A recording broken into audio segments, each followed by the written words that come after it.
Hello, avant de commencer cette vidéo, je vous fais un petit disclaimer. Pendant le montage, je me suis rendu compte que mon micro avait quelques petits soucis, principalement pendant les réponses de Yanis et Benjamin à mes questions. Alors c'est principalement lié à mes réactions, mais en soi c'est pas très grave, ça n'impacte pas du tout la qualité de leurs réponses et vous entendrez très bien mes questions. Je les ai mixées en sorte que vous puissiez les entendre. Donc je vous souhaite une très bonne écoute et j'espère que vous prendrez autant de plaisir à écouter ça que moi à faire cette interview. Et je remercie encore Yanis et Benjamin. A plus. Bonjour tout le monde, c'est Vincent. Donc aujourd'hui, je suis avec Artori. Bonjour messieurs. Salut. Je vous laisse vous présenter mutuellement du coup. Ok, qui commence? Vas-y, à toi l'honneur. Bien. Eh bien, je vous présente donc mon comparse Benjamin. Benjamin que j'ai eu la chance de rencontrer par l'intermédiaire d'un autre de nos compagnons, qui est Monsieur Guillaume, qui n'est pas là avec nous aujourd'hui, et qui est aussi notre illustrateur. Donc Benjamin, c'est un petit peu la tête pensante et monsieur, je cadre un peu tout le bazar des créatifs que j'ai en face de moi, de l'équipe. Fort heureusement, parce que effectivement, on a bien besoin de savoir où on va. Et il est là un petit peu pour, pour nous maintenir en ligne droite. C'est très bizarre de présenter quelqu'un comme ça. Bah, c'est original Bon comme courage. exercice au moins. Oh mais À ça ton tour. ça va, il y a pas trop de mal, je prends la casquette, volontiers. Donc c'est à mon tour de vous présenter du coup Yanis, C'est là où je vais prendre mon cher. comparse, voilà, qui est le président d'Artori, hein, mettons-lui la bonne casquette. Yanis, Merci. c'est notre homme qui travaille à 4000 à l'heure, c'est-à-dire même moi qui ai l'impression de travailler beaucoup, j'ai l'impression que je travaille peu par rapport à lui. Non mais c'est complètement sincère en plus. Yanis, c'est celui qui va nous faire aussi tout ce qui est relations humaines, parce que c'est celui qui a l'âme la plus chaleureuse, par rapport à ma froideur, C'est pour bien quand que je ce le soit remets pas en filmé parce que là, en je suis rouge pivoine, là, les gars. par rapport à quand je les remets en place un petit peu, voilà, hein. Lui, c'est plus le chaud lapin. Heu,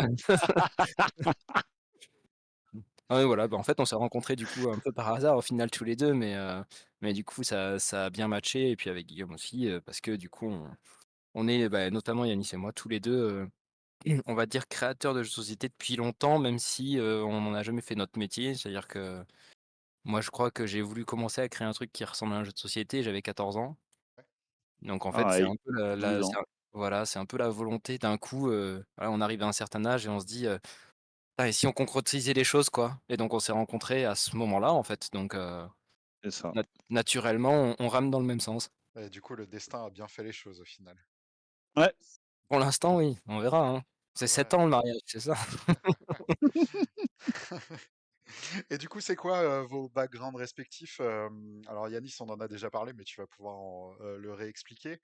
Mais toi, Benjamin, ça serait intéressant que... Enfin, quand je dis on en a déjà parlé, c'est on s'est déjà rencontré avec En Yanis. off, ouais. Ouais, voilà, on en a déjà parlé en off, mais je vous laisserai un peu réexpliquer d'où vous venez et comment s'est fait cette bascule. Et c'est parce que je pense que c'est intéressant aussi. Eh ben, on va garder le rythme Vas-y, qu'on a toi. commencé. Du coup, ouais, je me présente en premier, hein, c'est très poli. Pour ma part, eh ben, je suis issu du bâtiment. Moi, je suis un chef de chantier électricien, donc rien à voir avec initialement avec le jeu.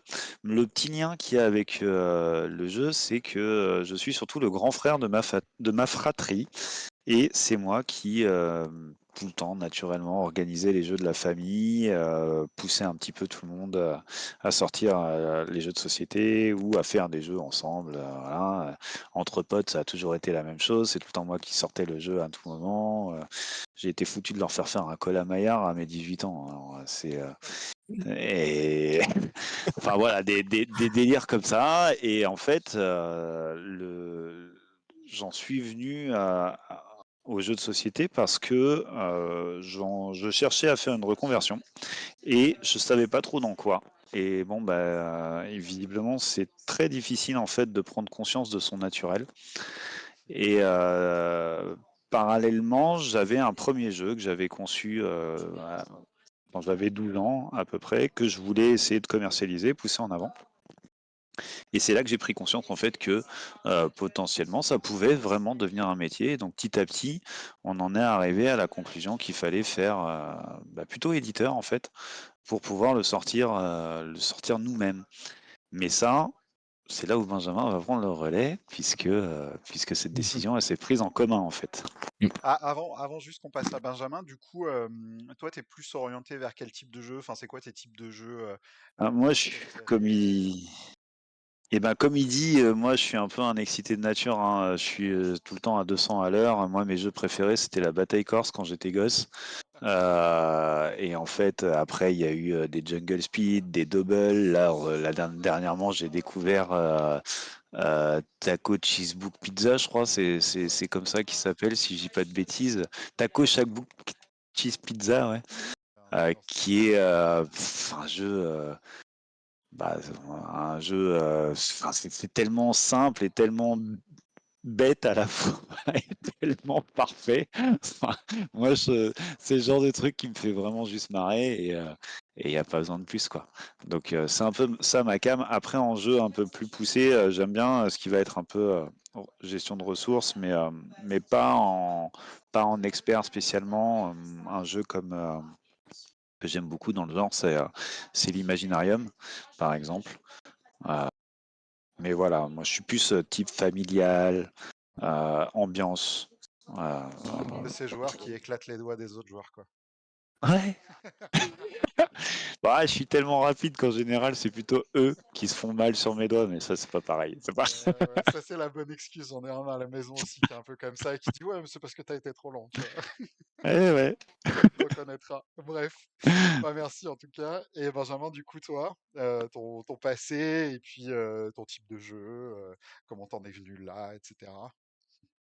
Alors moi, professionnellement, je suis du milieu de l'informatique, donc j'ai à peu près, on va dire, j'ai à peu près tout fait comme métier dans l'informatique et puis j'ai fini sur du management et gestion de projet et en fait, je me suis dit au bout d'un moment que, comment je peux dire ça? C'est-à-dire que je me fixe pas aux choses. C'est-à-dire que je j'aime pas devenir expert dans un domaine et là, en fait, au bout d'un moment, je commençais à avoir fait le tour de l'informatique et pour moi, à partir du moment où on s'ennuie dans un métier, où on n'a plus la petite étincelle le matin, c'est qu'il faut changer et c'est arrivé à peu près à ce moment-là, où je me suis dit: «Il faut que je change, il faut que je change quelque chose et il faut vraiment que j'aille dans un autre secteur» et j'avais envie de me tourner dans un secteur industriel.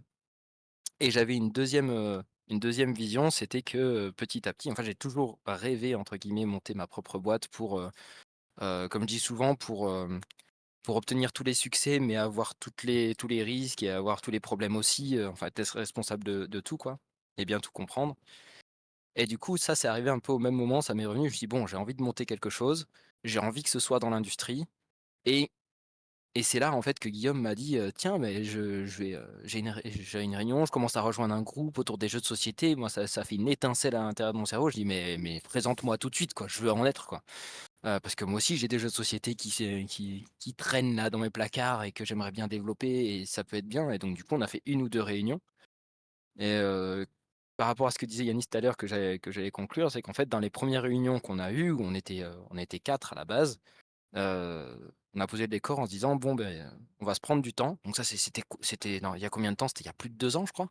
Ah ouais, c'était il y a bien 2 ans ouais, maintenant. Ouais et on s'est dit: «Bon, on va chacun se prendre du temps et on va se dire vraiment qu'est-ce qu'on veut faire de notre association-là? Est-ce qu'on veut juste monter un jeu et puis après c'est fini? Est-ce qu'on veut créer quelque chose de plus gros?» et cetera et arrivé à ce moment-là, en fait, on s'est dit, en tout cas moi personnellement et ça a eu écho du coup chez Yanis, c'était, «Non, en fait, je crois que je veux faire un truc et je veux en vivre, quoi». C'est ça l'objectif, quoi.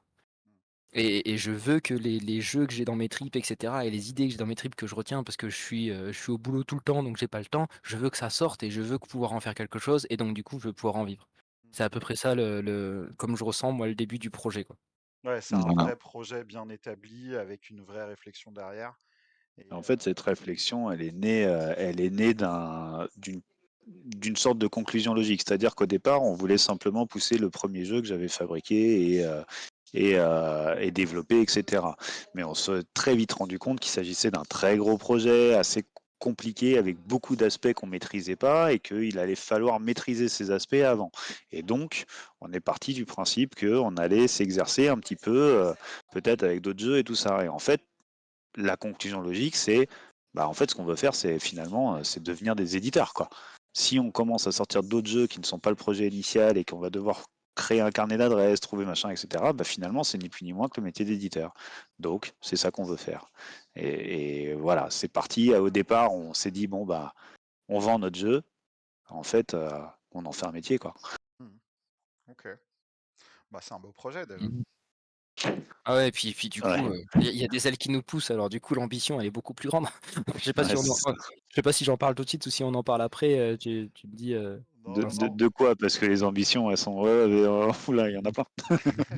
Ouais, on en parlera en fin de vidéo allez, parce que je pense que vous aurez envie de parler aussi des futurs projets, Les après, bien sûr. ouais, des ouais, après, ouais, ouais. etc. Et du coup, toi, enfin, c'est quoi ton type de jeu avant qu'on passe vraiment à ce qui nous amène aujourd'hui et à parler de votre projet actuel ou en tout cas de votre premier jeu? Toi, c'est quoi ton Alors, type de jeu? on va dire que je suis pas difficile. C'est-à-dire que grosso modo j'aime tout moi. J'aime du jeu, très court, très péchu, jusqu'aux jeux qui peuvent prendre les jeux experts qui peuvent prendre plusieurs heures où tu réfléchis pendant un quart d'heure à ton propre tour, quoi. J'aime tout. Après je suis, on va dire préférentiellement plus tourné sur la stratégie. Ok. Heu, Par exemple, alors pour donner un ordre d'idée du genre de jeu qui me convienne le mieux, un Small World par exemple, Mhm. c'est le niveau stratégique que j'affectionne le plus. C'est-à-dire que c'est pas le plus poussé du monde, mais il y en a quoi. Tu dois réfléchir plusieurs coups à l'avance à ce que tu vas faire. Ça c'est vraiment le genre de jeu que j'aime bien. Ok. Ouais, voilà, c'est l'exemple qui m'est venu, mais après il y en a plein, hein. J'adore jouer à Carcassonne, par exemple, j'adore jouer hem, à Quetzal, j'ai joué il y a pas longtemps, j'ai adoré. Enfin voilà, je suis assez facile, en fait. Il y a beaucoup de jeux qui me satisfont, donc Ok. Ouais, donc du coup, ça voilà. t'aide aussi à avoir des inspirations un peu différentes, je suppose. Ouais, mais c'est-à-dire que moi, voilà, les choses sur lesquelles je travaille, on va dire, vont être un peu plus stratégiques que celles sur lesquelles Yanis va travailler, on va dire. C'est-à-dire quand on va avoir des jeux, à Artori qui vont être beaucoup plus péchus, beaucoup plus, party game, ça va être beaucoup plus Yanis. Moi, je vais travailler sur des jeux qui sont beaucoup plus sur la réflexion, la stratégie, sur un peu long terme. Ok. Voilà. Mais on va pas sur des jeux experts non plus, hein, pour l'instant. D'accord. Bah, c'est bien, tu me fais ma transition. Donc, du coup, c'est quoi le concept de Rolling Dead? Ah. Vas-y, je laisse à l'auteur, le micro. Bah, on est sur un jeu bête et méchant, hein. Là, j'utilise, je vais pas utiliser le terme approprié, mais parce que voilà. Mais ouais, c'est vraiment du bête et méchant. On cherche pas. Ici, c'est de l'action-réaction et le concept, c'est un petit peu à l'image d'un double où on va associer des images et réagir au plus vite possible. C'est ici, on va associer des paires d'images qui vont sortir des lancers de dés. Et en fonction de ces paires d'images, on va aller attaquer un joueur. Donc c'est comme tu disais, hein, comme moi je fais partie de ces joueurs qui éclatent les mains des autres, forcément ce premier jeu devait être un jeu où on tape sur les mains des autres. Donc en fonction de l'association des images, si le jeu par exemple dit joueur jaune attaque joueur rouge, que je suis le joueur jaune, je vais aller taper sur ta main pour te contaminer. Et donc, on a des zombies et des humains. Et le but, c'est que bah, si on se retrouve zombie, bien évidemment, on va chercher à contaminer tous les autres joueurs. Et si on est humain, notre objectif, c'est de sortir les zombies de la partie à coups de batte de baseball. Et voilà, donc c'est un jeu d'action-réaction très court, ça va très très vite. On doit faire face au chaos des dés, ce qui est un petit peu la particularité de ce jeu et qui surprend au départ. Contrairement à un Jungle Speed ou un Double où toutes les images sont à des emplacements, enfin en tout cas le centre de jeu est fixe. Parce que bien évidemment, quand on prend le cas du double, les images, elles sont, bien sûr, elles sont éclatées partout et c'est tout l'intérêt, il faut les chercher. Mais les cartes sont toujours au même endroit. Ouais. Et c'est une Ici, carte à la fois. et Mmh. c'est une carte à la fois, enfin oui, après ça dépend oui, du nombre de joueurs, mais effectivement on ressort une carte et on doit fouiller.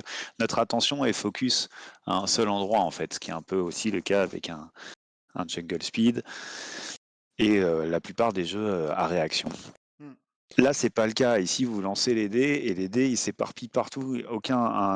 Votre dé à vous ne sera jamais au même endroit 2 fois de suite, en fait. Et Ouais. ça, pour le cerveau, c'est vraiment affronter le chaos. C'est très particulier comme sensation. Et c'est d'ailleurs très injuste pour nous, pauvres vieillards de 40 ans, parce que face à des enfants d'une quinzaine d'années, voire moins, Ouais, c'est très discriminant. ouais, ouais. Mais c'est rigolo. Et voilà, donc cette sensation est très chouette et c'est un peu c'est le parti pris du jeu, Hmm. un Non, petit party game. Non, d'accord. Voilà. mais le chaos, c'est vraiment le mot-clé, hein, je pense, hein. Hmm. C'est vrai, c'est vraiment faire face au chaos. Ouais, c'est vrai que pour le coup, pour l'avoir testé, et d'ailleurs merci de m'avoir prêté une Ah balle, ben, mais merci à toi. c'est vrai que ça a tout de suite été un hit auprès de mon fils, quoi. Enfin, il a vu la boîte, il a fait papa, papa, papa, je veux tester, je veux tester.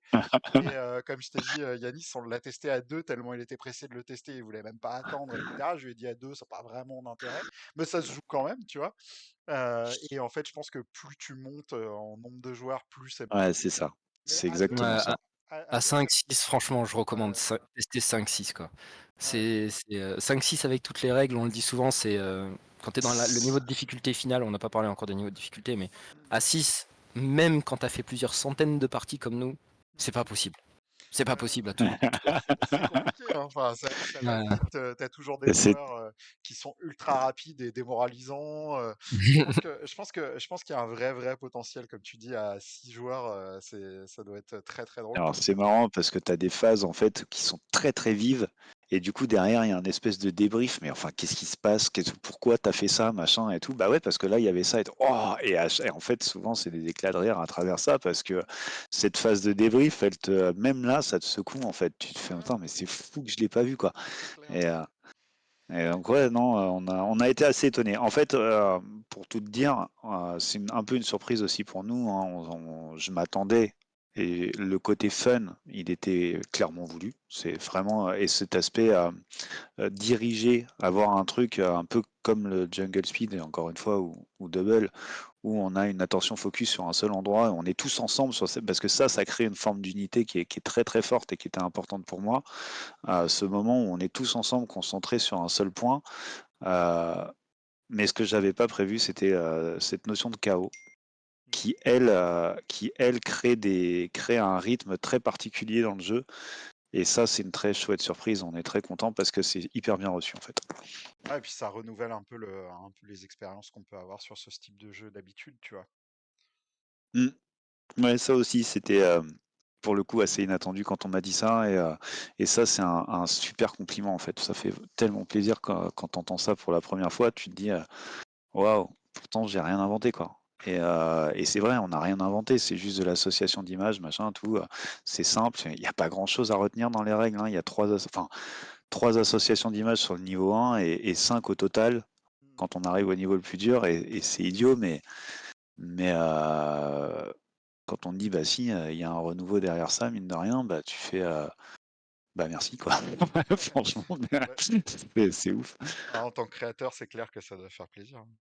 Ah ouais, ouais, ça fait super plaisir. Après, encore une fois, on n'a rien inventé pour le coup, quoi. C'est vraiment plutôt, cette petite, le fait de mettre ça sur des dés et sur de l'imprévisible, bah, ça marche bien et ouais, ça c'est cool. Alors il y a peut-être très probablement déjà des jeux, comme ça, hein, je sais pas. J'en ai pas vu pour le coup, mais, Moi, ça me parle heu, pas plus que ça, mais peut-être que, comme tu dis, on a peut-être qu'on n'a pas encore vu passer. Mais du coup, mmh. tu vois, tu me fais une mini transition. Comment ça t'est venu cette idée, tu vois? Et c'est quoi tes influences enfin, dans la création de cet univers, de ce jeu? Alors, on a parlé de Jungle Speed, on a parlé de Double, on a parlé de la bataille corse, et c'est vrai qu'il y a, je trouve que tu ressens un petit peu cette influence. Mais est-ce qu'il y a d'autres choses et comment ça t'est venu, tu vois? Alors moi, Alors grosso modo, parce qu'on en a déjà un petit peu parlé, mais bah, en fait, et c'est là où c'est rigolo parce que Benjamin, il fonctionne aussi un petit peu comme ça. On n'a pas trop fait exprès, mais on a un peu transmis ça à nos gosses. Probablement parce qu'ils ont dû nous voir, bricoler, pendant, des temps, sans qu'on s'en rende compte sur nos propres jeux et cetera. Mais du coup, naturellement, mes mômes, par exemple, mon plus grand, il s'est mis il s'est mis sur un jeu de rôle, il a créé son propre jeu de rôle et son propre univers là maintenant. Et il joue, il fait des parties avec ses potes en tant qu'MJ, et c'est très cool quoi. Et le plus petit, très régulièrement, vient me voir en me disant bah papa, j'ai inventé un nouveau jeu, machin, et donc il me présente. Alors c'est toujours des règles décousues d'un enfant de 8 ans, hein, enfin même moins avant, puisque c'était 6 ans quand tout ça a démarré. Mais du coup, on a pris un peu l'habitude, de temps en temps, on se pose et puis on essaye d'établir ensemble des règles et de réfléchir à un truc un peu tangible et d'amener un jeu un peu tangible. Donc, une des premières créations qu'on sortira peut-être un jour, qui s'appelle School Monster, est clairement issue d'un des jeux de mon fils où il avait dessiné sur des cartes un truc et puis on a réfléchi et c'est sorti un petit peu à un espèce de memory un peu amélioré pour les enfants. Et donc, dans la foulée, il n'y a pas si longtemps, enfin, il n'y a pas si longtemps, si, il y a quelques mois, mais après ce truc-là, un jour, il déboule dans la cuisine et il me fait Papa, il faut qu'on fasse un jeu avec un concept de zombie. Merci pour Il le me sort concept. ça comme ça, un jeu avec un concept. Ok, super. Et puis il se casse. Bon, tiens, Et allez, débrouille-toi, prends, papa. ouais, voilà, prends ta Problème, patate chaude. merci pour l'idée. Allez, au revoir. Et du coup, bon, zombie, c'est le premier truc, tu te dis, mais ouais, enfin, c'est pas comme si ça avait pas été fait 5 milliards de fois, si tu veux. On fait, refait. Machin, mais qu'est-ce que tu veux que je foute avec des zombies? Bon, vas-y, ça fait quoi un zombie? Ben, un zombie, ça entend du bruit, ça attaque, ça voit quelque chose, ça attaque, bon, et puis ça fait quoi un humain? Bah, ça essaie d'éclater le zombie pour pas se faire bouffer. Bon, voilà. Et le lendemain matin, je me réveille et bah, j'avais le jeu de dés en tête, les associations d'images, tout. Genre, c'est le développement le plus court de l'histoire des développements de jeux, quoi. C'est juste, c'est pas juste. C'est Ça bien, m'a pris. Une nuit, voilà. Voilà, mais du coup, ça se ressent aussi dans les règles, dans la fluidité, dans la simplicité de jeu. Alors, c'est ça. on se dit simplicité, c'est pas que le jeu est simpliste, c'est que c'est facile à expliquer, c'est facile à jouer et ça reste super fun, tu vois. Et du coup, c'est vrai que, bah, du coup, ça se ressent parce que tu sens que le pitch de base, c'est un peu un hommage à ce que t'as demandé ton fils et que t'as voulu faire, enfin, je pense qu'implicitement, Ouais, ouais, t'as voulu faire un truc qu'il pourrait jouer lui-même, tu vois. Et ça, c'est exactement. cool, quoi. C'est exactement ça. C'est-à-dire que le but, c'est que enfin, ça devait s'adresser aux petits, ça devait être aussi pur que possible. En fait, ça, c'est quelque chose que j'affectionne beaucoup. Pour moi, c'est la simplicité et la pureté. Il y a des images, hein, l'allégorie du dragon et de l'empereur de Chine, par exemple, je ne sais pas si ça vous parle, mais qui sont des choses, des odes à la simplicité. Le cercle, l'image la plus pure du monde, un cercle parfait. Enfin, tous ces trucs-là, c'est con, mais pour moi, ça me parle beaucoup et j'aime bien les choses très très simples. Et, on parlait tout à l'heure des jeux de stratégie. J'ai testé un jeu de stratégie d'une simplicité cruelle et incroyable qui s'appelle. C'est un vieux jeu. Que j'ai eu la chance de jouer avec Jean-Marc Tribert, un auteur génial que j'ai rencontré à Parthenay et avec qui je m'entends super bien, que j'adore. Et il m'a fait tester une partie de Full Metal Planet, qui est un jeu des années 80, je crois, et qui est un jeu, c'est un jeu stratégique d'une simplicité redoutable. En gros, on a 15 points d'action. Chaque point d'action, on fait ce qu'on veut. On déplace un pion, c'est un point. On tire, c'est un point. On crée une navette, c'est un point. Voilà. On doit utiliser ces 15 points d'action dans notre tour et notre tour, il est chronométré à 3 minutes. C'est tout. Voilà, c'est aussi simple que ça. Et avec ça, vous devez faire de la gestion de ressources, créer des ressources, prendre du minerai, etc. Aller prendre possession des autres navettes des autres, enfin d'avoir plus de terrain possible sur la map. Mais c'est ultra simple. Et voilà, soit tu es un bon stratège, et tu vas y arriver, soit tu es une kid et tu vas te faire déglinguer. Et c'est bête et méchant et c'est parfait en fait. Moi, c'est ça que j'aime, c'est quand c'est simple et voilà. Pourquoi Rolling Dead est comme ça, c'est juste pour ça, quoi. Ok. Bah, du coup, tu nous l'as super bien vendu. J'espère Merci. que les gens auront envie de le tester, quoi. Et du coup, alors là, vous êtes en enfin pas en pré-projet, mais en phase de proto. Il y a une campagne qui va bientôt se lancer sur Kickstarter, c'est ça? Mhm, Et tout du à fait. coup, ça se lance quand? C'est quoi l'objectif? Ah, je vais laisser Benjamin un peu parce que moi j'ai parlé Mmh. pendant 20 minutes là. Ah, tu la gorge sèche, va boire un coup. En plus, c'est l'heure de l'apéro là. Alors la campagne, elle sera du coup sur Kickstarter, elle démarre le 20 février pour un mois, Mhm. un peu classique. On a un objectif qui est relativement menu parce que du coup, notre objectif, c'est juste de participer en gros à la première fabrication. De toute façon, on va faire la première fabrication. Donc initialement, l'objectif de base, il est de 5 000 €. Ok. Après voilà, pour avoir en Sur le gros Kickstarter, hein. sur Kickstarter, ouais, j'entends. Mhm. Après pour pouvoir lancer une première fabrication, l'intégralité de ce que ça peut nous coûter quand on compte tout, c'est entre 30 et 40 000 € à peu près. Ok. Pour lancer, quelques milliers de boîtes et commencer à pouvoir se re-autofinancer pour recréer des boîtes et cetera. Donc voilà, c'est pour ça que je parlais d'une partie, voilà, au final on demande un sixième. Si évidemment on arrive à toucher plus de monde, Ça, ce c'est serait tant mieux. magnifique. Bah, Ça serait magnifique. je vous le souhaite largement. Et puis, Voilà, je pense ça nous qu'il y a permettrait quelques de créateurs qui vous aideront pour ça aussi. Des créateurs de contenu, mmh. j'entends. Eh ben, ça a l'air. Écoute, on a quelques-uns qui ont commencé tout doucement, à qui on a distribué quelques boîtes aussi, hein, dont tu fais partie. Et jusqu'ici, on a eu des chouettes retours aussi, donc c'est assez cool. Et c'est vrai que ça te met du baume, C'est bien vrai comme que il faut, hein. dans tous les problèmes qu'il y a à gérer, entendre Ouais, c'est clair. des petits trucs comme ça qui arrivent, c'est: «Ah ouais, c'est bon, je vais les gérer, on est cool là». Non, maintenant, on a un petit rituel à la fin de nos réunions à chaque fois où on s'est cassé la tête sur les galères et tout. C'est alors attends, parce que quand même, on a reçu ça, hein, Ouais. il faut que je te le lise. Tu vois, on se met une petite pastille d'étoiles dans les yeux. Mais ça fait toujours plaisir, ça fait avancer, ça aide Le à. petit shoot de dopamine là. Ouais, c'est C'est ça. clair. Mais merci encore pour cette transition, c'est sympa. On a même pas répété, mais c'est cool. Enfin, tu parlais Benjamin de difficultés ou en tout cas de challenge. C'est quoi aujourd'hui les principaux challenges que vous avez en face de vous, auxquels vous avez Oh, à faire face? Euh, bah, je vais me permettre de faire un petit peu de pédalage arrière pour voir quand est-ce qu'on a créé le truc. C'est-à-dire, première galère qu'on a eue, comme ça si jamais il y a quelqu'un qui est suffisamment fou et Pas pareil. a raison, c'est qu'il est suffisamment fou pour se lancer dans un projet d'édition, comme ça il en connaîtra quelques-unes. Hem, 1 chose, c'est qu'on a commencé en ayant un taf à côté, donc on faisait tout sur les soirées et week-ends. Et en fait, la première galère, c'est que quand tu as un taf toute la journée et que toutes tes soirées et les week-ends, tu les passes avec les collègues à essayer de monter la boîte, au bout d'un moment, du moins si jamais tu es en couple, il y a quelqu'un qui commence à montrer les crocs. ouais. Et donc du coup, ça déjà, c'est une première difficulté, c'est que on a un nouveau projet qui arrive, on a envie de le pousser à mort et en fait, on n'a pas le temps. Et ça, c'est quelque chose qui peut être très frustrant, on ressent directement le manque de temps alors que le projet est même pas vraiment démarré, quoi.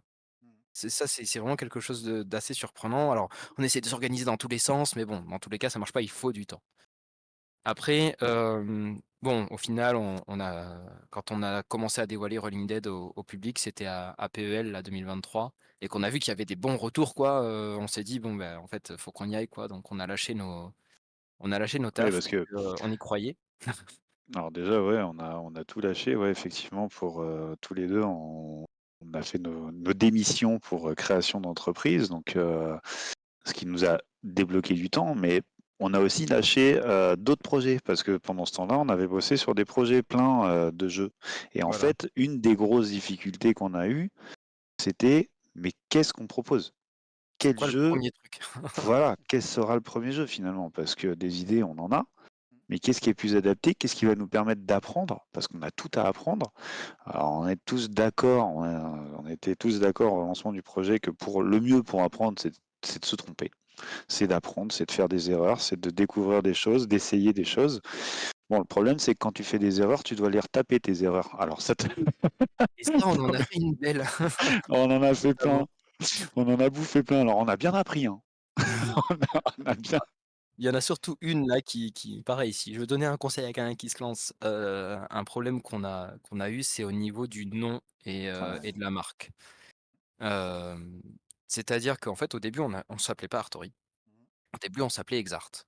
Mmh. Donc, ceux qui nous ont vus à PEL nous voyaient sous le nom d'Exart et en fait, on avait regardé du coup Pas que qu'à le PEL, nom, hein.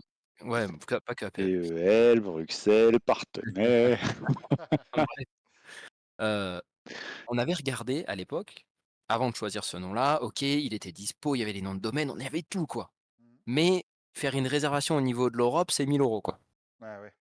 Donc du coup, on s'est dit: On va attendre un peu, c'est bon, il y a personne quoi» Mmh. et au moment où on doit créer, la boîte, on re-regarde, du coup, en se disant: «C'est bon là, maintenant, il faut qu'on réserve, là, on va créer l'entreprise» et entre le moment où on avait regardé la première fois et le moment où on a voulu créer la boîte, il y avait quoi? Il y avait peut-être, 5 mois qui s'étaient passés et Mmh. ben, il y avait quelqu'un, rien à voir, en Roumanie, qui avait créé un truc qui s'appelait Exart et qui, avait Alors, comme, rien à comme voir, si. activité Ouais, voilà. qui avait comme activité les romans et les livres. Ah, Et sauf que bon, on en parlera tout à l'heure, mais ça fait partie de nos ambitions. d'accord. Donc du coup, on s'est dit: «Ah, ça va coincer». Oui, bah oui. Donc on a dû changer de nom, tous les réseaux sociaux, tous les machins, toute la com faite, on a tout dû changer partout. Donc si un jour vous vous baladez chez nous et que vous voyez un Exart qui traîne, dites-le nous, c'est qu'on l'a oublié. Et du coup, ça vient d'où le nom Artori? Ah Heu, ah! alors en fait, quand on a fait le logo Exart, on cherchait quelque chose autour de l'hexagone Mmh. et c'est là que Guillaume, donc notre troisième comparse, entre en jeu et il nous a fait le logo de l'ours qui est actuellement le logo de l'Artorie, Ouais. qui est un peu hexagonal et cetera et qui nous plaisait, en fait. Parce qu'on cherchait un logo suffisamment large pour que ça soit pas dédié jeu de société, parce qu'on a voilà, on a envie de faire d'autres choses aussi. On voulait quelque chose d'assez générique. Donc l'ours, on a bien aimé, c'est pour ça qu'on s'est lancé là-dedans Mmh. et au moment du coup, on pouvait plus utiliser Exart, on s'est dit: «Mais le logo, c'est faut qu'on l'utilise, quoi» et donc on a commencé à chercher quelque chose autour de ce logo-là et il se trouve que la racine art, en fait, ça veut dire ours. D'accord. En fait, dans les vieilles langues celtiques, donc pour être précis, le cornique ours se disait Art et c'est de là que provient le prénom Arthur et le roi Arthur. Son emblème, c'était l'ours. C'est parce que, donc en breton, c'était Ars, A-R-Z-H. En cornique, donc qui est une langue celtique, qui était très proche du breton, c'est, Art, A-R-T-H, qui veut dire ours et Arthur provient de ce nom-là, donc d'où le blason et Merci Jamy. mais voilà et du coup, c'est pour te dire comment on a creusé, quoi et donc ça, ouais, c'est notre ami, Guillaume qui a réussi à trouver un petit truc pas mal et là-dessus, on a rajouté Ori pour Factory. Donc c'est Ah, OK. l'usine de l'ours. OK. Ouais, bah, c'est plus clair déjà. C'est clair. Bah, c'est une super idée en tout cas, ça marche très bien. Mais j'avoue Bah, quand on a commencé à échanger, je me demandais d'où venait ce nom. Je me suis même demandé si c'était pas un cumul de vos deux noms de famille ou de vos deux prénoms. Mais mais la recherche de noms, c'est une épreuve, hein. tu Oh m'étonnes. Ah bah, là là, on a galéré. c'était 4 fois plus dur de trouver le nom que de trouver le nom du jeu. Ouais, C'est clair, c'est clair. c'était terrible. Mais bon, du coup, on y arrivait. Donc ça, c'est une petite galère. Après, sur les trucs qu'on a traversés, bon, bah, on en traverse un peu tout le temps, hein, mais c'était beaucoup moins impactant que ça. Là, typiquement, les galères générales auxquelles on peut faire face en tant qu'éditeur, bon, déjà, faire le jeu en tant que tel, c'est pas super long. Il y a la partie confrontation au public où nous, enfin, on a mis énormément de poids à la confrontation au public. C'est-à-dire que c'est simple, ça marche pas, ça plaît pas. Ouais. Et des fois, il y a des gens dans le public qui vont dire: «Ah, j'aurais préféré qu'il y ait ça» et en fait, ça fait mûrir des idées et on les développe. Et alors que juste faire le truc dans notre coin, en fait, on va passer des plombs, on va faire des équilibrages et tout et alors, ça se trouve, ça va pas plaire, quoi. Donc on teste au public. Ça, c'est assez facile. Il faut juste se déplacer et aller faire des salons. Derrière, la partie industrialisation commence à être beaucoup plus prise de tête parce que du coup, on change de métier. On est vraiment dans le métier de la fabrication et donc il faut réfléchir à qu'est-ce qu'on va mettre comme, matière déjà? Faire du plastique, du bois, du carton, qu'est-ce qu'on met où? comment on fait le packaging? Et là, en fait, on commence aussi à dévier sur le côté marketing. C'est-à-dire que c'est bien d'avoir un beau produit. Moi, je le dis tout le temps justement dans nos réunions, enfin tout le temps, régulièrement. Je dis: «On peut avoir le meilleur produit du monde» et franchement, d'un point de vue personnel, Rolling Dead, j'y crois à mort et je trouve que c'est un super bon produit et j'y joue à la maison alors que j'ai déjà fait plusieurs centaines de parties. Mais si on n'arrive pas à le vendre, ça sert à rien. On ne pourra pas en vivre. Donc ça sert à rien, dans le sens, où, notre objectif, c'est d'en vivre, hein. Si jamais c'était pas ça, ça servirait bien sûr, mais voilà, hein. On est là-dedans. Donc il faut pas décorréler la partie jeu de société de la partie industrialisation et marketing. On est obligé de les avoir Mmh. et ça, nous, en C'est très discutant, bizarre d'ailleurs parce que c'est vraiment, il y a un ah, petit côté schizophrénique à tout ça et limite, ouais. On est on est dans un monde obligé, ouais.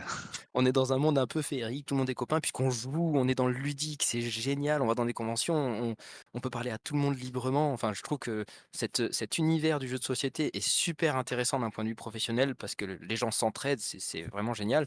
On n'a pas l'impression d'être dans des requins, avec des requins, mais n'empêche que il faut pas oublier cette partie-là. Et je me souviens avoir déjà donné ce conseil-là, c'est bête, hein, nous on est à peine créé que j'ai déjà donné ce conseil-là à quelqu'un. C'est quand on voit les auteurs de prototypes, aller les voir et dire tiens, est-ce que vous avez pensé au marketing? Ouais. À à qui et comment vous allez vendre votre jeu? Mmh. Et en fait, il y en a beaucoup qui pensent pas à ça au début et peut-être Voire que même qui c'est s'offusquent d'ailleurs, hein. Il y en a qui ouais, aiment pas du tout l'idée que leur jeu va peut-être devoir changer de sujet et cetera, parce que c'est pas forcément le sujet du moment.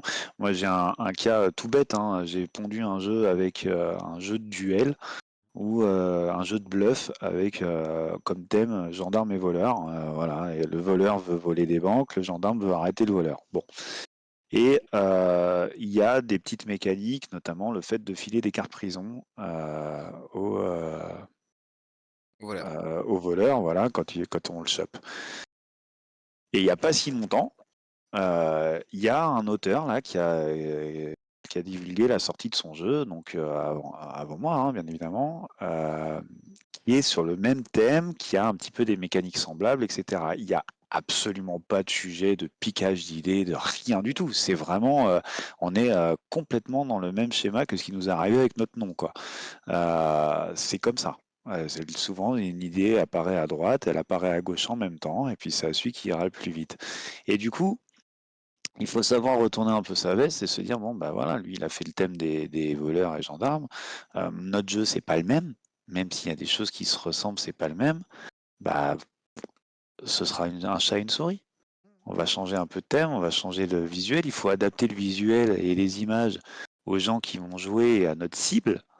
Ça sert à rien de m'acharner sur une idée, d'un truc si c'est pas la cible, en fait, si c'est pas les bons joueurs.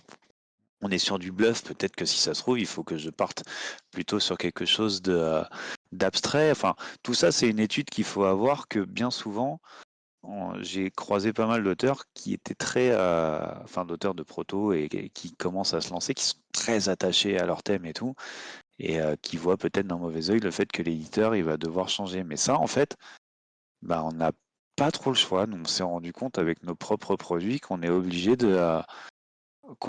d'être très, très souple de ce côté-là et de savoir changer complètement et retourner notre veste pour qu'elle soit adaptée à l'instant T, au bon moment, au bon public, à la bonne, enfin voilà quoi. Et aux sorties précédentes et à tout ça. Enfin, il y a tout un monde derrière, quoi. Faut toujours Ouais, s'adapter. et Mmh. ces facettes-là, faut pas les oublier, quoi. Et ça, c'est quelque chose qui, pour nous aussi, hein, on rentre dans cet univers, c'est un peu le pays de oui-oui. On se dit: «Super, on va faire des jeux, ça va être cool et tout», mais faut pas oublier ce côté-là qui est beaucoup plus intransigeant. Que le côté ludique, en fait. Il y a beaucoup moins de marge sur le côté industriel et marketing parce que c'est directement des sous, c'est directement est-ce que tu vas en vivre ou pas? Et donc, voilà, faut y penser et ça peut être un peu plus compliqué Mmh. à appréhender au début. Et là, on est typiquement dedans. Là, on a fini la phase industrielle puisque notre produit, il va plus changer, on va dire. On est complètement dans la phase marketing. Et donc du coup, c'est encore une autre facette du métier qu'il faut apprendre. Voilà, si on a dit, d'où on venait, hein, il y a aucun de nous qui a fait du marketing, aucun de nous qui a fait vraiment de l'industrialisation. Donc faut apprendre sur le tas, faut se former et faut faire du mieux qu'on peut et faut se faire aider et tout ça, ça peut avoir un coût aussi donc c'est des choses à anticiper et ça peut être des problèmes à gérer et qu'on a à gérer entre guillemets. Là, en ce moment, on est en train de gérer ça, quoi. OK.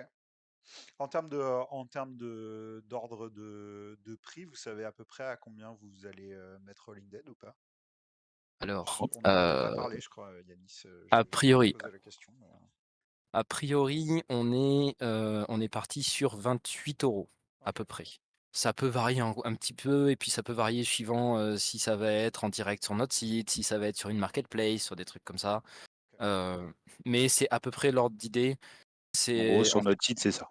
Sur notre en site, ce sera 28 €. en fait, c'est simple, hein, le prix, il est calculé très simplement. Il est calculé avec, tous nos coûts mhm, et ça doit nous permettre de refinancer le jeu mhm, pour pas dépendre des banques, des prêts et cetera. ok, Et ça doit nous permettre juste de survivre à nous 2 et puis, voilà. ok. Et sur le Kickstarter, ça sera dans les mêmes gammes de prix. C'est Oui, tout à fait. En gros, l'idée, c'est que sur le Kickstarter, on sera au même prix que sur notre site. Et en boutique, si on arrive à sortir en boutique, il sera un peu plus cher. Il doit être à 30 €. ok. En gros, conseillé en tout cas, parce que forcément, à partir du moment où on vend en boutique, il y a des marges, il y a des choses comme ça en fait que faut savoir que l'éditeur il touche pas grand-chose d'une vente en boutique, hein, surtout si ça passe par distributeur et tout ça. C'est vraiment pas simple d'avoir les bons curseurs aux bons endroits. Surtout nous qui, en tant que débutants, on avait énormément de choses à apprendre, donc on est passé par des gens qui savent très bien faire et qui peuvent bien nous épauler et qui peuvent bien nous accompagner dans notre démarche d'amélioration et tout. Mais tout ça, ça a un prix. Ouais, Et du coup, on paye beaucoup plus que ce qu'on pourrait payer. ouais, Et donc, forcément, il faut qu'on trouve un moyen de rétablir les marges. Donc, et bah voilà, hein, comme disait Benjamin, qu'on essaie d'en vivre. Donc, l'ordre de prix, il a été établi comme ça, de manière à ce que bah, ce soit pas perçu comme excessif aux yeux du public, que nous, on arrive au moins à rentrer dans nos frais et éventuellement d'en vivre, ce serait super. Et, d'accord. voilà. Ok. Et Après bon, on a pardon, j'allais rajouter un truc, c'est vas-y, juste, vas-y. on a ces problématiques, là, quand on parle de marge magasin et cetera, parce que notre choix stratégique, ça a été de se porter en premier lieu sur un petit jeu en termes de matériel et donc Mm, forcément un volume une valeur de vente moins élevée, hein. Voilà, on va pas vendre un jeu avec des dés à 80 €, hein. Et donc du coup, beh, avec le même pourcentage de marge, si on fait ça sur un jeu à 80, on peut plus en vivre que si on fait ça sur un jeu c'est à ça. 25-30 quoi. Donc c'est aussi notre choix stratégique de se baser sur un petit jeu qui peut potentiellement avoir un effet boom, qui nous amène à ces considérations-là. Ça pourrait changer dans le futur, hein. Si demain on se met à vendre des jeux experts qui sont, voilà, qui ont une valeur beaucoup plus grande, peut-être qu'on sera en magasin, quoi. Ouais. Mais du coup, encore une fois, une belle transition. Décidément, vous faites exprès. Et Non, mais j'avais pas les questions avant en plus, hein. on a un talent inné, nous, pour la Ouais, radio. ouais, ouais, je sais, je sais, je sais. Mais c'est un beau travail d'équipe, quoi. Euh, Exactement. Alors, au-delà de la blague, c'est quoi les prochains, vos prochaines idées? Alors, peut-être pas forcément dans l'ordre de ce que vous voulez sortir, mais enfin, vous On parliez commence. d'édition potentielle. Yanis, toi, tu parlais d'un jeu dont nous, on a parlé la dernière fois quand on s'est vu. Benjamin, toi, tu as des idées de jeux, etc. Et c'est quoi les prochaines étapes, les prochains jeux que vous avez dans les tuyaux ou les prochains projets que vous avez dans les tuyaux? Mmh. Alors, de quoi on parle en premier? Je parle d'Exalia, tu Ben, parles du reste?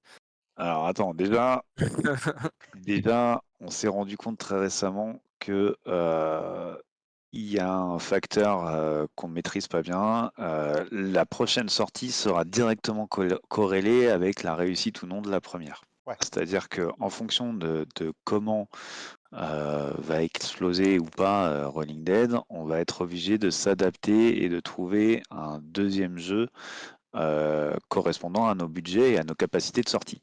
Donc ça, c'est déjà un premier point. Donc forcément, on s'en est rendu compte purement et simplement grâce à Benjamin en étudiant les chiffres, hein. En étudiant les chiffres, on se rend compte qu'il y a des choses Si Avec c'est qui tant, passe pas, quoi. voilà, si on fait tel chiffre, on peut faire ça. Si on fait tel chiffre, on peut faire ça. Si on fait tel chiffre, on peut plier bagage. Point. Voilà, en gros, c'est aussi binaire que ça. Ensuite, dans les volontés, effectivement, il y en a qui sont sur du plus court terme et il y en a qui sont sur du plus long terme. Donc, il a parlé de Exalia. Exalia, c'est une volonté à long terme et j'ai envie de dire un peu, Ah mais j'en comment dirais 2 dire, mots, j'en dirais 2 mots. bien sûr, même plus que deux, je pense. Il y a matière à dire.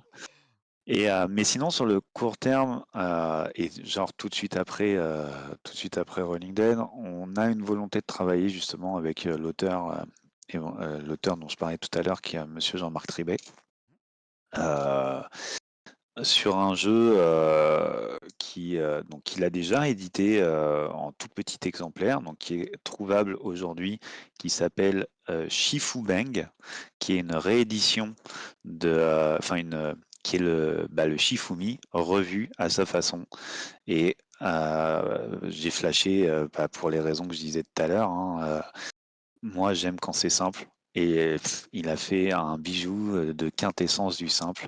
Ah voilà, c'est génial. Voilà, c'est tout ce que je peux dire. Le Shifu Bang, c'est génial, c'est tout simple et c'est parfait. Voilà, c'est un jeu avec des jetons, c'est un Shifumi avec des jetons, vous affrontez le jeu et vos adversaires et donc voilà, pour ceux qui ont entendu ça, vous pouvez, vous procurer une version limitée fabriquée avec des jetons en bois, et cetera, sur internet. Il faut chercher, Shifubeng et donc on va peut-être, on espère très sincèrement essayer d'éditer ce jeu et le sortir à plus grand tirage. Donc là, il y aura beaucoup de choses. Il va être revu, le thème justement, ce qu'on disait. Donc lui, il a l'expérience, il sait très bien en tant qu'auteur que la maison d'édition, son travail, c'est de rendre bankable quelque chose. Donc, il a pleine conscience de tout ça et c'est pour ça que ça c'est génial de travailler avec quelqu'un comme lui que je compare souvent à Gandalf d'ailleurs, hein, ça. Quand j'ai rencontré Jean-Marc, c'était à Parthenay et il m'a un peu pris par la main et fait voyager dans le monde ludique. Donc j'avais un peu la sensation de survoler les nuages à dos de licorne avec lui, c'était assez ouf. Et tu sais, c'est comme si tu étais dans Terre du Milieu et puis que tu croises Gandalf et il te dit bah tiens, je vais t'apprendre le métier. Bah tu dis oui en fait, hein, tu y vas, tu vois. Ouais. Et du coup, il connaît plein de choses et c'est passionnant. Et donc ouais, j'aimerais bien, voilà, il m'a proposé ce truc-là parce que ça colle un peu avec notre ligne éditoriale directement avec Rolling Dead, hein. Quand je lui ai présenté Rolling Dead, c'est là qu'il m'a parlé de Sifu Bang. Et effectivement, enfin voilà, j'aimerais bien sortir ce truc-là. J'en ai parlé à Benjamin et tout, qui est chaud, et qui aime bien aussi. Et on est dans mon élément. Et après, et donc transition à Benjamin, on a des trucs de fond et en profondeur, notamment Exalia. À Mmh. toi. Voilà, il y a pas que Sifubeng, hein, on a aussi d'autres jeux maison Oui. qui sont hors Exalia. Mais alors Exalia, pourquoi, qu'est-ce qu'il y a derrière ce terme? C'est, en fait, dans nos ambitions, on aimerait bien arriver à regrouper un maximum de nos œuvres. On va les appeler comme ça avec un nom générique parce qu'on n'englobe pas que les jeux de société, dans un seul et même monde. Un peu comme les Marvel, les choses comme ça, les grosses licences quoi. On aimerait bien tout englober dans le même monde et qu'il y ait des liens qui soient fins entre les choses et que petit à petit, les gens qui sont intéressés par cet univers-là puissent aller voir les différentes pièces du puzzle qu'on leur met à disposition. Donc c'est moi qui ai commencé ce projet-là, donc en faisant tout un world building qui est absolument pas terminé, il y en a encore pour longtemps et on a commencé notamment, à travailler avec 2 jeunes auteurs de romans fantasy.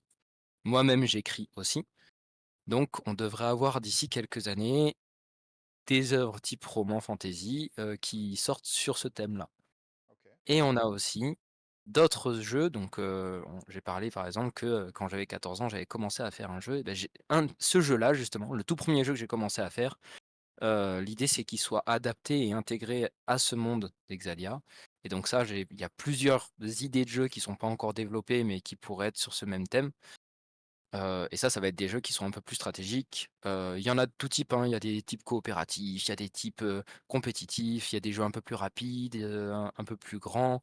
Il y a, comment je peux dire ça? Il y a des jeux à mission, c'est-à-dire qui ont une fin. Au bout d'un moment, on a fait toutes les missions. Il y a des jeux qui peuvent se faire autant de fois qu'on veut. Mmh. Il y a une certaine variété dans toutes les idées qu'on a. Je crois qu'on les avait comptées la dernière fois. De toute façon, on a à peu près une vingtaine d'idées juste en comptant les jeux de société. Ouais, donc ça fait Donc un beau on a projet, quoi. si et il faut même si on en sort 2 par an, ce qui serait absolument exceptionnel, on aurait 10 ans déjà devant nous, donc on est tranquille. Hem, mais donc dans ceux qui sont un peu développés, ouais, il y en a quelques-uns qui pourraient voir le jour assez, on va dire dans les prochaines années, si jamais on arrive à garder la tête, hors de l'eau. Mmh. Heu, après je sais pas si j'en dévoile tout de suite maintenant, hein, Bah, tu peux déjà parler de la quête, allez, au je peux moins. parler de la quête. L'idée de la quête c'est la quête de la Sainte Niole. Après son 1er nom, son nom de prototype comme on dit. On met toujours 2 noms, on met un nom de prototype qu'on s'en fiche si on nous pique et comme ça on lui donnera un vrai nom après. Où le concept de cette chose-là, il y aura 2 choses. Il y aura un podcast dessus et il y aura, donc type histoire, hein, et il y aura probablement un jeu de société. L'idée de ce thème-là, c'est qu'il y a un groupe de moines qui partent pour une raison X ou Y, en quête de la Sainte Niole. Mmh. Et donc du coup, ça va être un jeu où on va devoir progresser un peu, on prend un genre jeu de loi, donc il va falloir qu'on progresse sur un plateau, mais en faisant un peu des quêtes et cetera, et ça se joue non seulement en équipe, mais en plus en compétitif. Donc il y a l'autre équipe qui va nous mettre des bâtons dans les roues pour pas qu'on aille faire notre quête et qu'ils la fassent avant nous. OK. C'est à peu près ça l'idée et le podcast est sur ce même thème. Je sais pas si tu connais bien Nullbuck? Oui, très Voilà, et bien. ben si tu vois le podcast de Nile Buck, si tu vois les 2 minutes du peuple, si tu vois un peu toute cette culture-là de podcast, et ben c'est un ça se re je vais pas dire que c'est comme ça, parce que c'est un petit peu plus, comment je peux dire ça? Il y a une histoire, comment je peux dire? Parce que j'ai pas envie j'allais dire un peu plus travaillé, mais ça serait jeter des pierres à Nullbuck alors que j'ai pas du Ouais, tout envie. surtout que Non, mais c'est pas après ça, c'est dans le Pareil sens, là tu vois? moi. C'est dans le sens, Nullbuck, c'est très caricatural. Oui. C'est-à-dire que c'est aussi ça qui est très drôle, Mmh. mais c'est-à-dire, tu prends un personnage isolé, il a pas une histoire, il a pas un déclencheur, il a pas une évolution particulière. Il est à peu près toujours le même tout au long de l'histoire. Donc moi, dans l'histoire de la quête de la Saint-Niol, il y aura ce travail-là de fait. Donc on est un peu plus sur de l'histoire fantasy que sur une œuvre, caricaturale, quoi. OK. Mais il y aura purement des de la références, comédie. voilà, mais il y aura des références, il y aura du comique et cetera. Donc ça, c'est des choses peuvent, qui peuvent arriver dans les prochaines années, quoi. OK.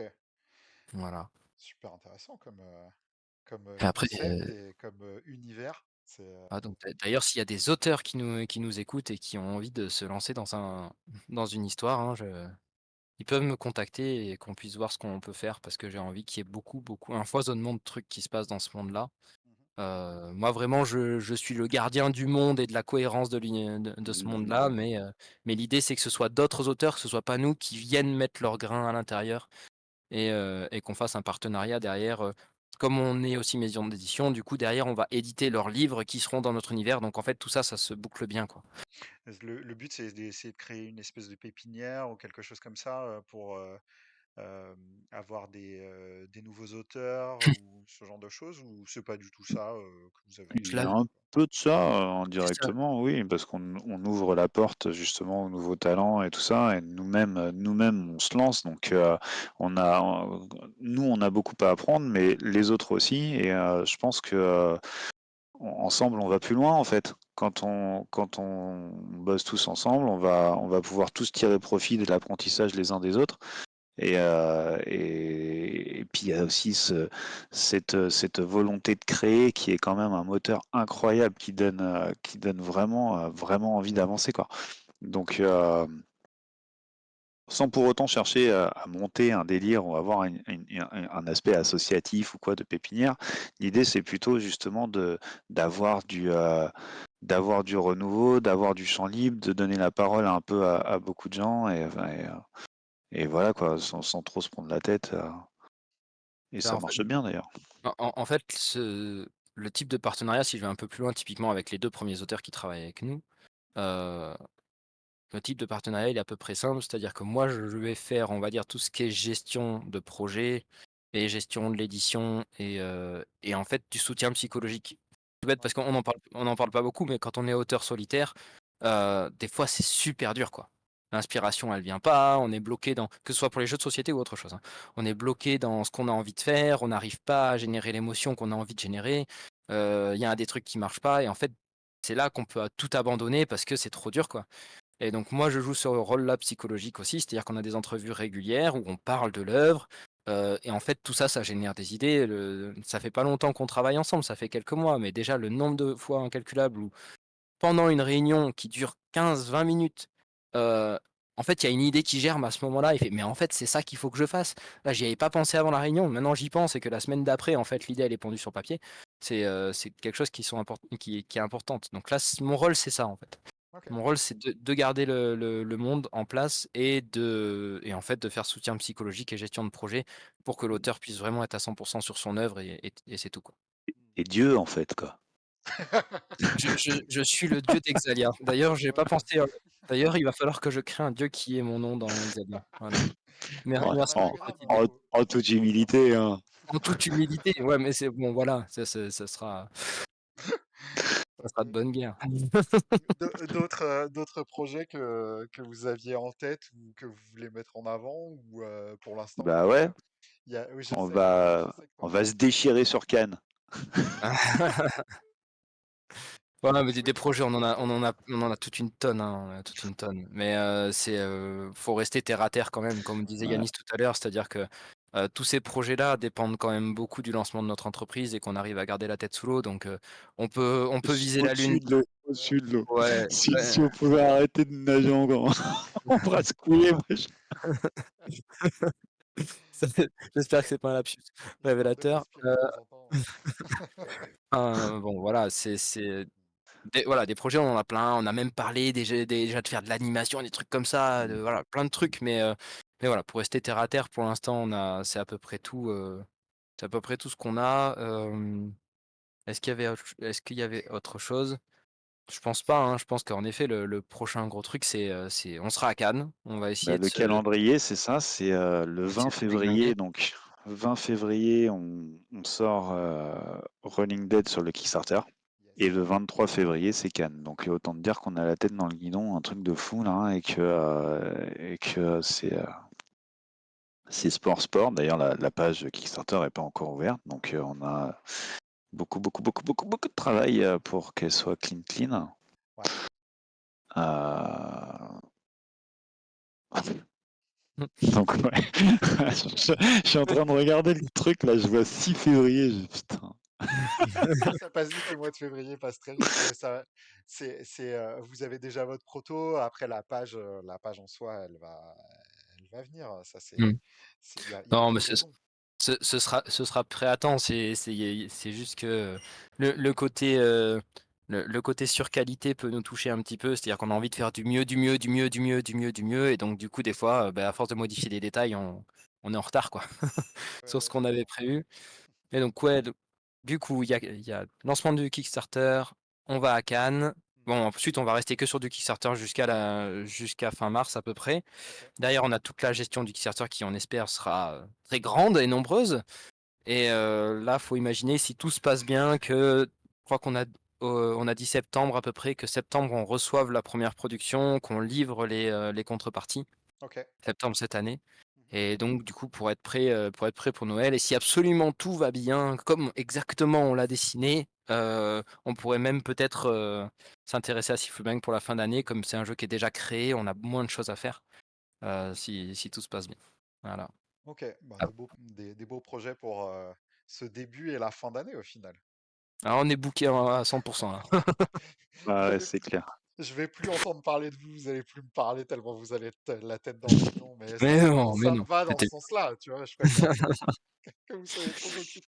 Bon, c'est cool. Est-ce que vous avez un dernier mot ou des choses qu'on n'a pas dites que vous vouliez aborder ou des sujets particuliers? moi, Non, en mot de la fin, j'aurais dit, c'est mot de la fin ou déjà ou, un autre Bah, truc? sauf si tu avais d'autres choses à dire, mais ça peut être le mot de la fin si vous avez, si moi, en vous mot avez de la envie fin, je de. dis carotte. Ouais. Ah, C'est- non, moi, Chacun. je j'aurais dit quelque chose d'un peu plus philosophique. Et merci Yanis c'est pour ça que c'est le président, hein, parce qu'il nous met la carotte. Heu, non, je dirais, là, on parle des galères, des choses comme ça, donc là, voilà, vraiment, officiellement, ça fait 8 mois qu'on est à 100 sur le projet. Heu, mais en fait, si là, avec l'expérience qu'on a maintenant, je devais reprendre la même décision, je la prendrais beaucoup plus tôt, quoi. Parce que oui, il y a beaucoup de galères, il y a des choses qui sont difficiles, il faut apprendre plein de trucs, on est souvent dans le flou et tout, mais c'est génial à vivre, quoi. Mmh. C'est génial à vivre. Il y a juste le côté épée de Damoclès de la finance qu'il faut arriver à dompter, mais si jamais ça s'est fait, c'est génial de se lancer dans son propre truc, l'univers du jeu de société est génial, donc moi je le Il y a referai à plein de 100 gens tout le temps, quoi. incroyables. Ouais, ouais, Donc c'est Bah mmh. cool. voilà. Cool, bah merci pour cette interview du coup, et merci de vous être livré à cœur ouvert sur tout ça. C'était un plaisir d'échanger avec vous. Et puis Eh bien, nous aussi. Mmh. j'espère suivre le projet rapidement. Et vos divers projets, tu m'as un peu hypé avec Zalia, donc j'espère voir un petit peu tout ça. Moi, je lis pas mal aussi, donc je serais curieux Ah, de beh, voir. j'espère que tu entendras beaucoup parler d'Exalia dans ces prochaines années. J'espère aussi. Et puis bah merci beaucoup pour tout ça encore une fois. Et puis merci à tous ceux qui ont écouté ou regardé cette vidéo. Et puis bah, messieurs, bon courage et bonne chance pour ce Kickstarter. Et puis je vous souhaite Merci à pour la toi. suite. Merci beaucoup. On se retrouve le 20. Allez, à bientôt. À bientôt. Salut.